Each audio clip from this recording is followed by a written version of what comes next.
En un rincón, donde las palabras danzan en el aire y las historias cobran vida, les damos la bienvenida al Pie de la Letra, un programa excepcional que los invita a adentrarse a los fascinantes mundos de la literatura. No solo desmenuzaremos los elementos narrativos y literarios, sino que también nos embarcaremos en un viaje emocional explorando las complejidades humanas que emergen de estas páginas impresas. Bienvenidos a un espacio en donde las letras cobran vida. Permitan que las palabras los transporten, las historias los envuelvan y la pasión por la literatura los guíe al pie de la letra.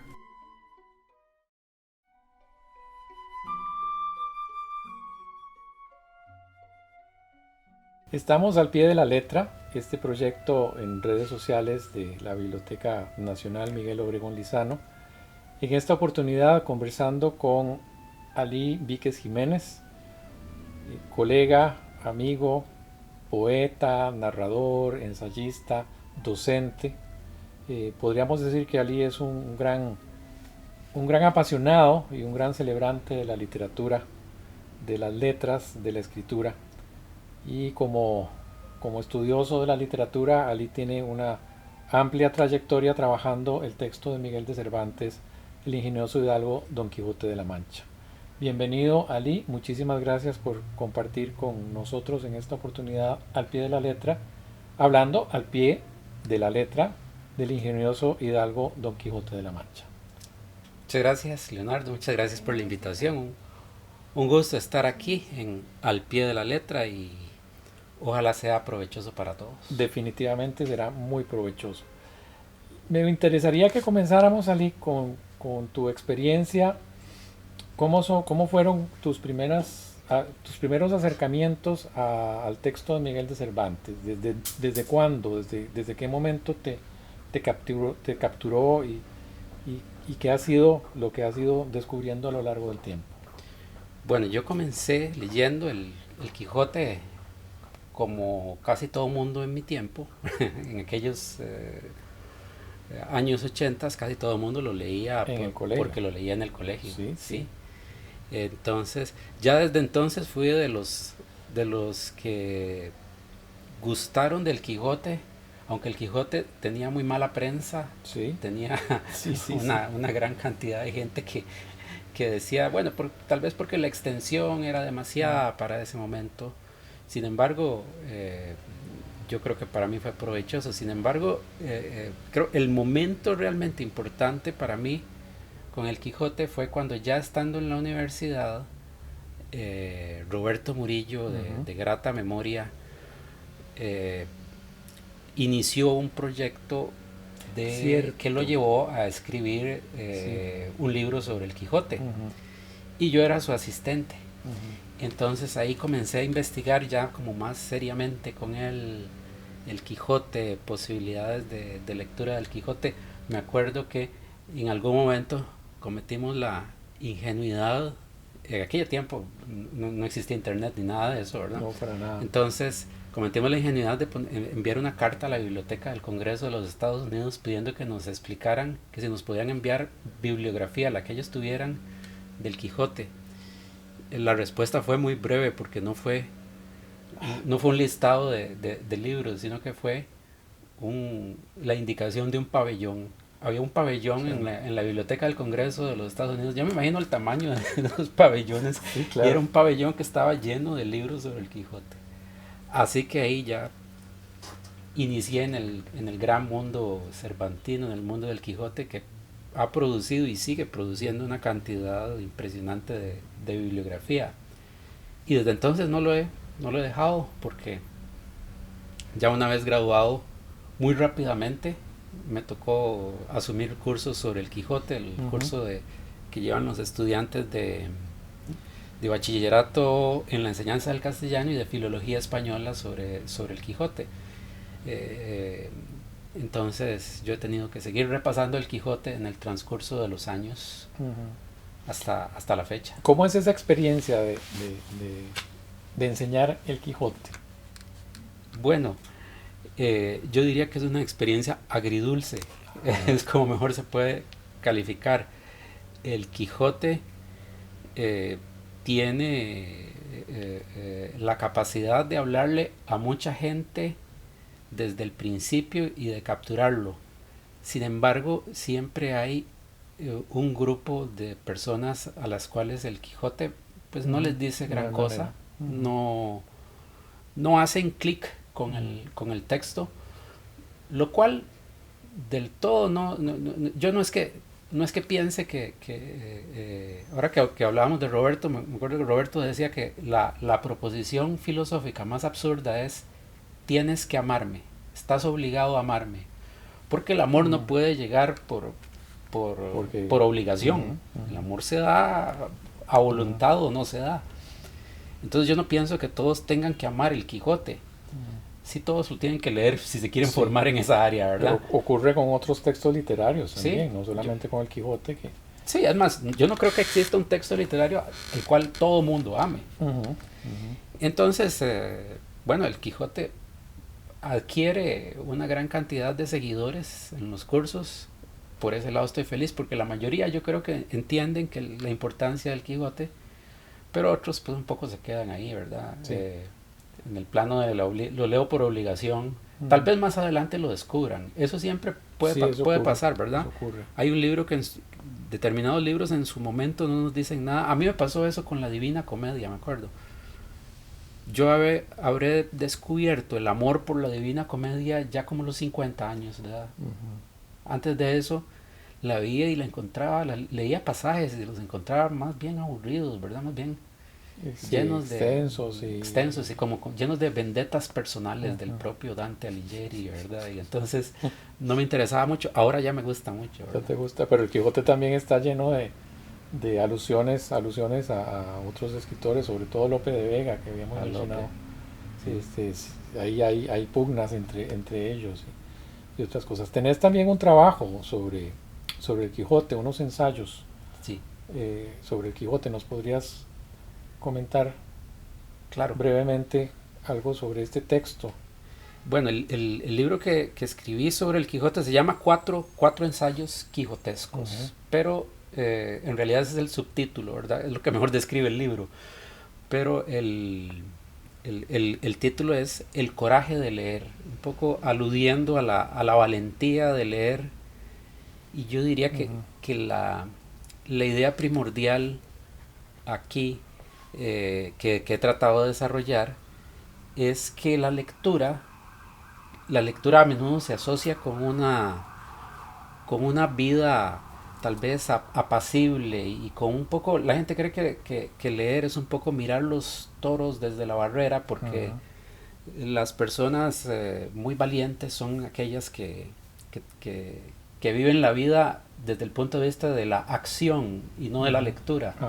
Estoy tratando ahí también más bien de plantear lo contrario, de que leer es una actitud, es una actividad sumamente peligrosa, y que hay que tener valentía para ejecutar esa lectura. Y justamente en el Quijote eso es lo que vemos, ¿verdad? Exacto. Alguien que Alonso Quijano, que desarrolla su enorme valentía a partir de haber leído, porque la lectura lo hizo valiente, ¿verdad? Sí. Y eso es lo que yo creo. Yo creo que a partir del Quijote comencé a ejemplificar cómo leer te hace valiente, porque francamente leer te enfrenta con la vida en lo que pueden ser sus aspectos más difíciles. Claro. Y además Don Quijote, como lector de textos de caballería, de novelas de caballería, las interpreta, pero su interpretación lo lleva, como bien lo estás planteando, a la actividad, a la acción, es decir, a interpretarlos en la vida real. Hay un detalle interesante, porque Don Quijote lo que hace es entender los libros, como bien lo dice, al pie de la letra, y él va exactamente a interpretarlos de esa manera. Al pie del texto, pero al pie de la vida también. Muy bien, vamos a hacer una primera pausa y regresamos con nuestro invitado en esta oportunidad, el escritor Ali Víquez, que nos está conversando con pues nos está conversando sobre el texto de Miguel de Cervantes, El ingenioso hidalgo Don Quijote de la Mancha.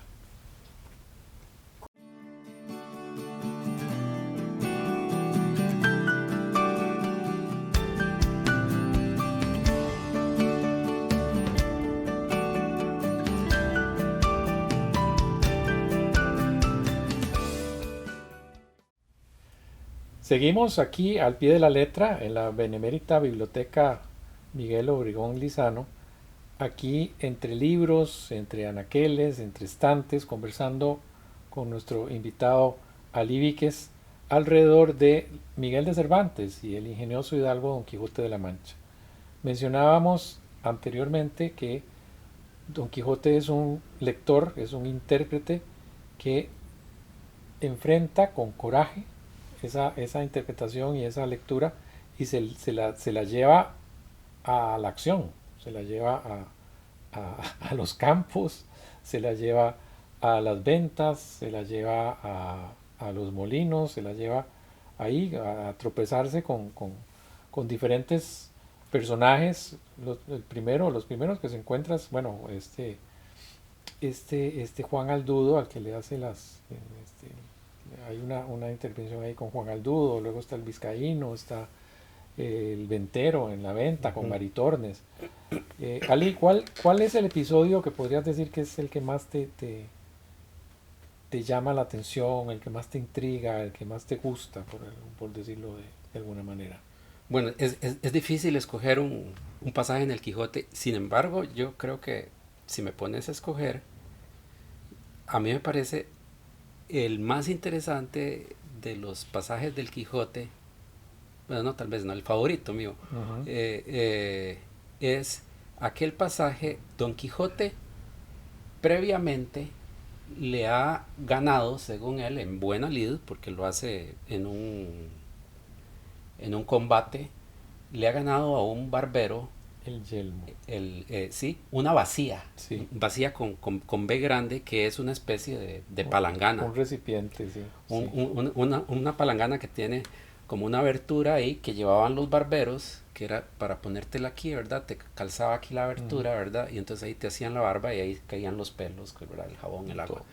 Que por cierto es la manera tradicional después de representar al Quijote, ¿verdad? Que Don Quijote anda con esa palangana puesta en la cabeza, porque él, después de despojar al barbero de la vacía, se le ocurre que eso no es una vacía, no es una palangana, sino que es el yelmo de Mambrino. El yelmo de Mambrino. Bueno, entonces Don Quijote se va con el yelmo de Mambrino puesto en la cabeza y la acción continúa y Don Quijote se hace rodear después de una serie de personajes que le siguen la corriente. Claro. Don Fernando, que es un noble, Dorotea, Lucinda, Cardenio, bueno, y Sancho, que de alguna manera le está siguiendo la corriente también, y están todos en una venta. Y a esa venta viene el mismo barbero, aparece y reclama como suya la palangana, la vacía, y dice: esto es mío, este hombre me despojó de ella, pero esta es mía. Ese pasaje me parece a mí formidable, porque resulta que como todos le están siguiendo la corriente a Don Quijote, entonces alrededor todos comienzan a decir: no, claro, esta es la vacía, no, este es el yelmo de Mambrino.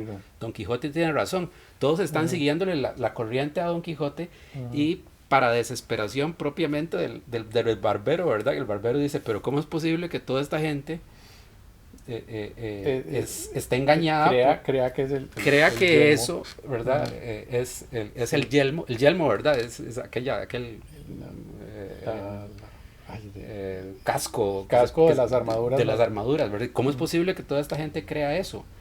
Y entonces de ahí viene una de las posibilidades de reflexión más interesantes del libro, y es que en ese momento llegas a la conclusión de que la realidad no es una, sino que la realidad es una construcción por consenso. Claro. Todos ahí en la venta están de acuerdo en que aquello es el yelmo de Mambrino, y por lo tanto aquello se convierte de alguna manera en el yelmo de Mambrino. Sí.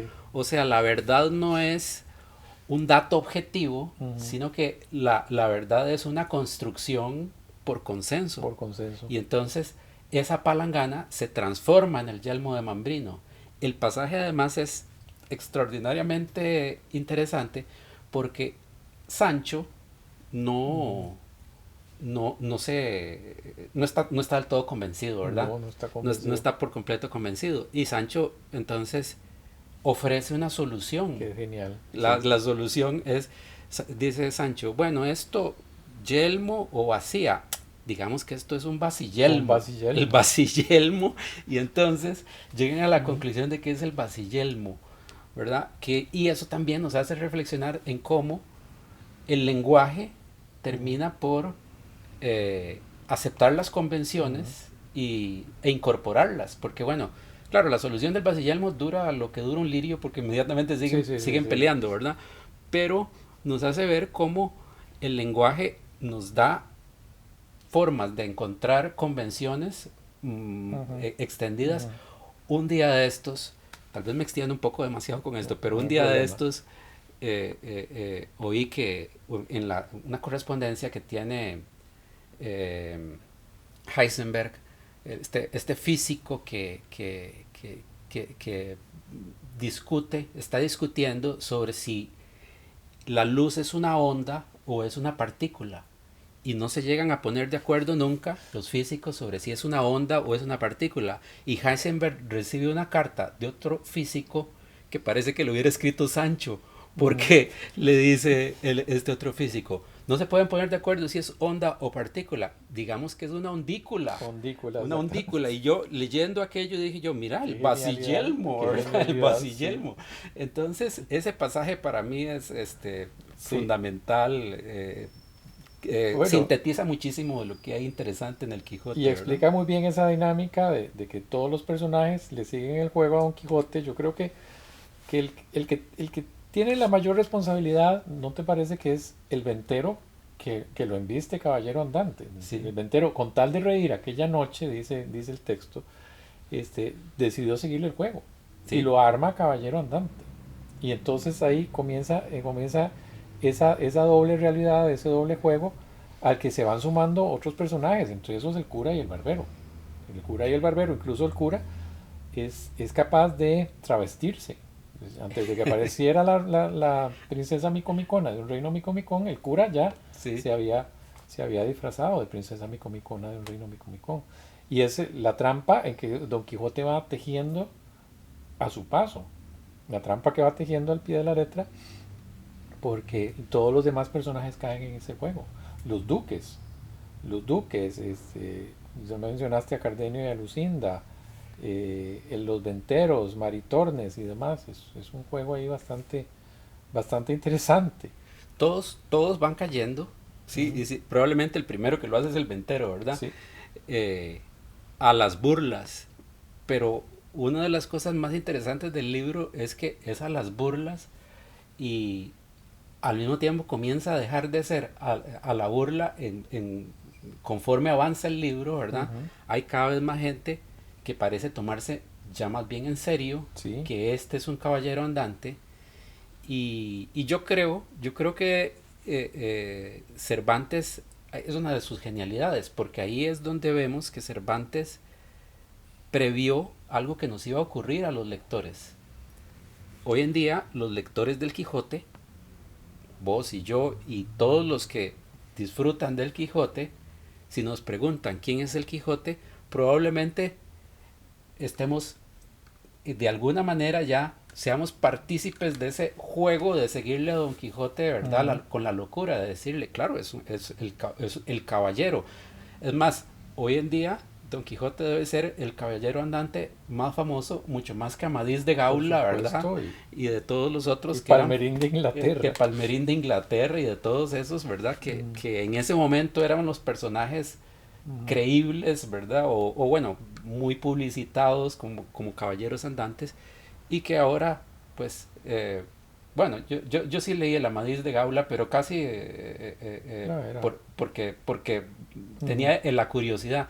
Pero realmente hoy en día el caballero andante del que se habla y el que se conoce, pues es evidentemente Don Quijote. O sea que finalmente Se logró. nos convenció a todos de que él era caballero Ujú. andante, ¿verdad? Sí.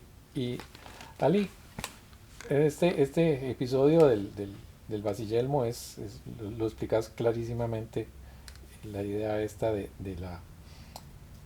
del- de que los personajes le siguen el juego porque es una convención. ¿Cuál de los personajes es el que te puede llamar más la atención con los que tropieza Don Quijote? O Eh, que tropiezan con Don Quijote. bueno, hay muchos, evidentemente, si sacamos a Sancho, ¿verdad? Porque Sí, sí, sí, Sancho siendo sí.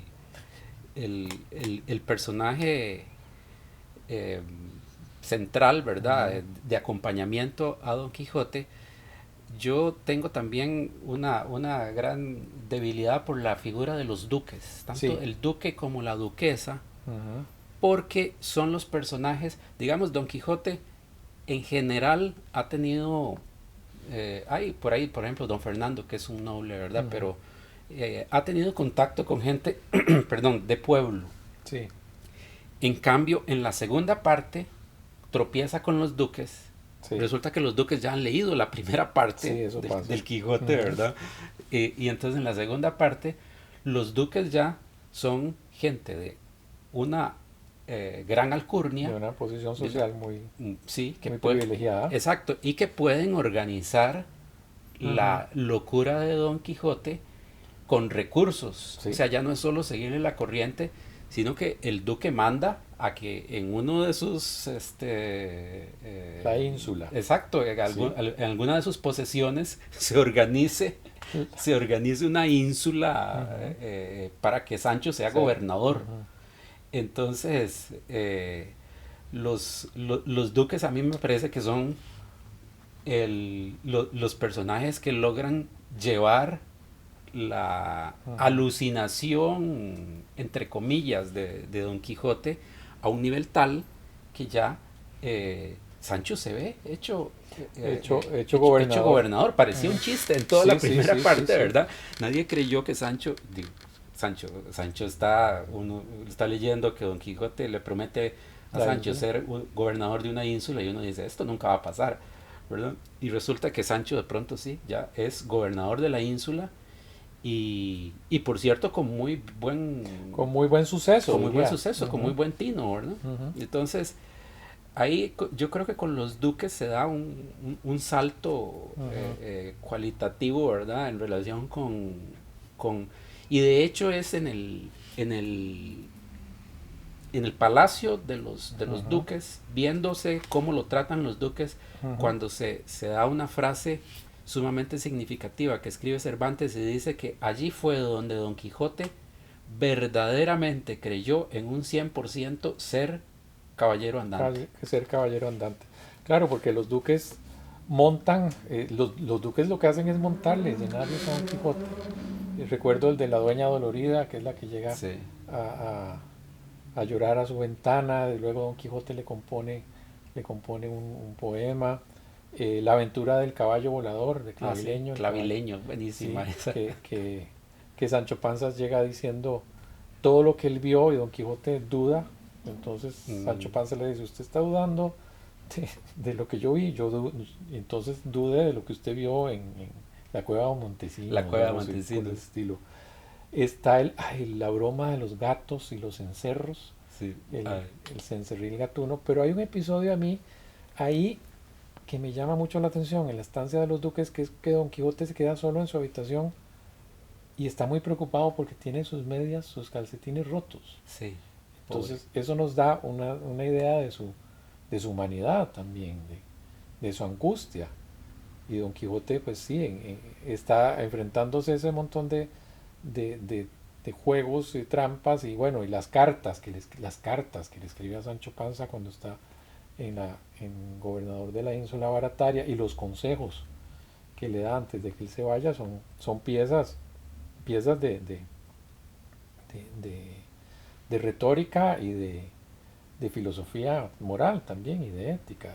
llama mucho la atención que Don Quijote se lo tome tan, tan, tan en serio. Sí, y llama particularmente la atención que Don Quijote haya sido, haya podido ser retratado por Cervantes así, en ese plano también de su cotidianidad, ¿verdad? De sus medias rotas, de sus Sí, preocupaciones. exactamente, sus angustias. Sus preocupaciones, sus miserias cotidianas, ¿verdad? Exactamente.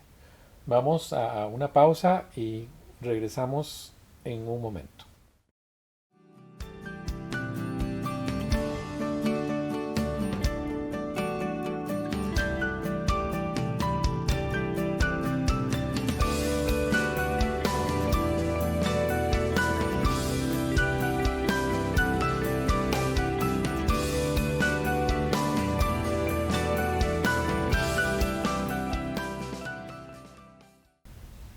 Estamos aquí al pie de la letra con Ali Víquez Jiménez, narrador, poeta, ensayista, docente y un gran apasionado de los libros, de la lectura, del conocimiento, de muchos, muchos, muchos temas.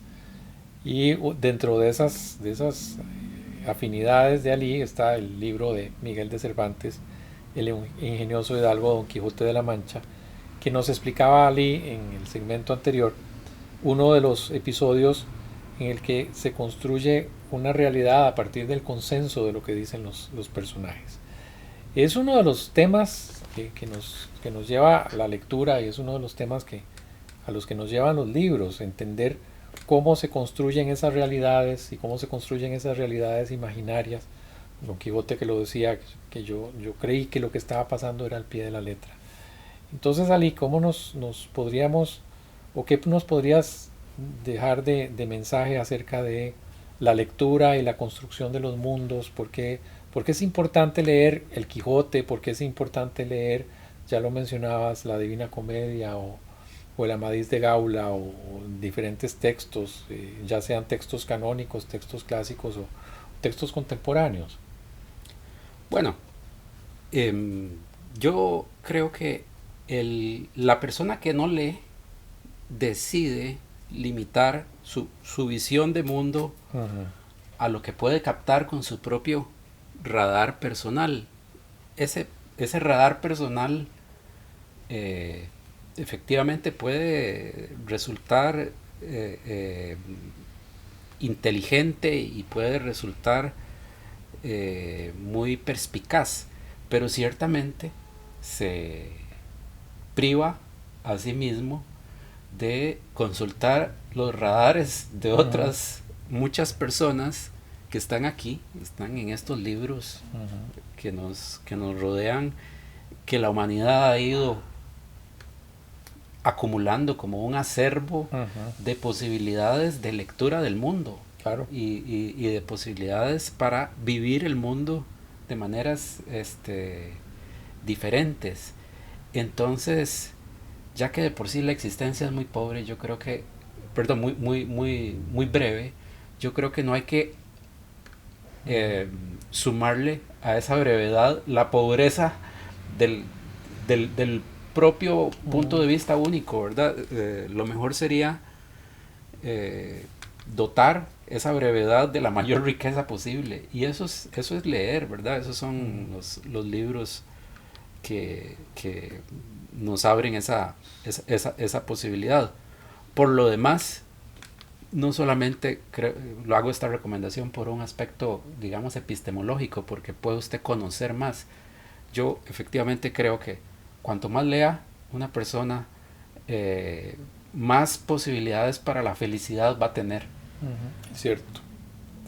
Y esa es otra razón por la cual hay que leer, porque la vida es breve y ser feliz es importante, ¿no? Sí, es cierto. Había cierto o no, había uno, bueno, Don Quijote y Sancho Panza el libro tiene muchos refranes, pero había una sentencia que decía Don Quijote: el que lee mucho y anda mucho, sabe mucho y vive mucho, eso sí, creo ¿verdad? que anda por ahí, sí. exactamente. Pues Sí. por ahí va la lectura. Y luego, El Quijote como novela, como texto, es un libro que lo decía Roberto Murillo en un escrito que él hizo, que lo comentábamos, mis lecturas del Quijote, que depende el momento, depende la edad, depende las circunstancias en las que uno llega al libro de Cervantes, uno lo lee diferente, uno lee otras cosas, se le activan otros detonantes que le llaman a uno la atención. Y Don Quijote es un libro que en algunos momentos tiene un gran humor, es muy divertido, pero en otros momentos es de una gran profundidad, es de una gran tristeza también. Sí, ciertamente. Ciertamente, bueno, las ventajas de los clásicos en general. Yo creo que ahí es cuando un libro demuestra que es un clásico. Un libro demuestra que es un clásico cuando vos lo puedes leer varias veces en el transcurso de la vida y no es el mismo. No es el mismo. Algo que te dijo leyendo el Quijote a los 20, después es diferente a los 40, después es diferente conforme pasen los años. Esa es una diferencia cualitativa entre un libro que es un libro del momento nada más y un libro que se convierte en un clásico. Porque un libro que se convierte en un clásico tiene siempre posibilidades de lectura diferentes en la vida de las personas e incluso en la historia. Por ejemplo, el Quijote lo leían en términos muy diferentes antes de lo que se puede leer ahora. Y cada época un poco lo ha leído distinto, lo cual nos habla bien del Quijote como clásico. Como clásico. Y como bien lo decís, es un libro que permite diferentes lecturas y también infinitas lecturas. Eso es incluso una idea muy de Jorge Luis Borges. Muy bien, Ali, y para cerrar, una idea para que nos llevemos y pensemos a partir de la lectura, ¿qué nos podés? ¿A partir de la lectura del Quijote? ¿Del Quijote o de la lectura en general? Bueno, de la lectura en general, yo solo puedo decir como un testimonio personal y sincero que no creo que valga la pena leer, vivir sin leer. Yo creo que leer es lo que le da riqueza a la vida. En mi caso personal siempre ha sido así y se lo recomiendo a todo el mundo.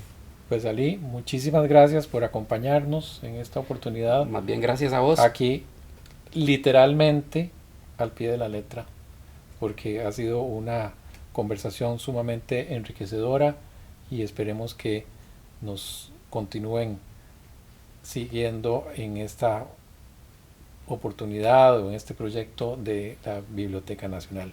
Muchísimas gracias, Ali. Muchísimas gracias a la Benemérita Biblioteca Nacional Miguel Obregón Lizano y a nuestro equipo de producción.